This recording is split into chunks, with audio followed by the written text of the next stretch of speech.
नमस्कार, मी doctor Vijaykumar Mane, MD homeopathy, founder chairman of modern homeopathy, multi speciality clinics across India and abroad.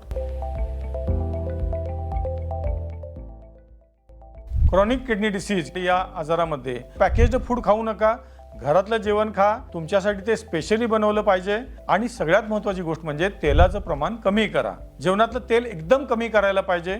तळलेले पदार्थ टाळायला पाहिजेत, जसे की भजी, पकोडा, वडा हे पदार्थ टाळायला पाहिजेत. चिकन फ्राय किंवा मटन फ्राय हे पदार्थ टाळायला पाहिजेत. मटन आणि चिकन सुरुवातीला टाळणं ही महत्त्वाची गोष्ट आहे. त्यामध्ये मसाले आणि तिखट आणि मिठाचं प्रमाण जास्त असते. काही पदार्थांमध्ये प्रिझर्वेटिव्ह असतात. प्रिझर्वेटिव्ह जसे की अजिनोमोटो किंवा मोनोसोडियम ग्लुटामेट हे पदार्थ पण टाळायला पाहिजेत. बाहेरचं जेवण टाळायला पाहिजे. अधिक प्रोटीनचं प्रमाण हे पूर्ण बंद न करता मॉडरेट अमाऊंटमध्ये म्हणजे साधारणपणे 20 ते 30 ग्रॅम प्रोटीन घेणं गरजेचं असते. कारण प्रोटीन शिवाय शरीराची प्रतिकारशक्ती वाढत नाही. त्यामुळे प्रोटीन जे लॉस होते किडनीकडनं ते भरून काढणं पण ही महत्त्वाची गोष्ट आहे. त्यामुळे प्रोटीन पूर्ण बंद न करता मॉडरेट अमाऊंटमध्ये प्रोटीन घेणं ही पण महत्त्वाची गोष्ट आहे. तेल कमी घेण्याबरोबरच तूप न खाणं हे योग्य आहे.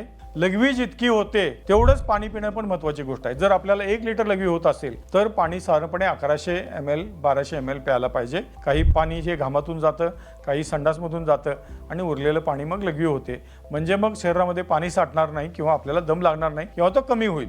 मॉडर्न होमिओपॅथीमध्ये आम्ही 1996 सालापासून विशेष रिसर्च बेस्ड उपचार करत आहोत. गेल्या 30 वर्षांमध्ये आम्ही 2,15,000 पेक्षा जास्त गंभीर आजारांवर किंवा ज्याला इनक्युरेबल डिसीज असं म्हटलं जाते असे आजार जसे की किडनी फेल्युअर आणि इतर आजार यांच्यावर यशस्वी उपचार केलेले आहेत. आपण स्वतःची काळजी घ्या.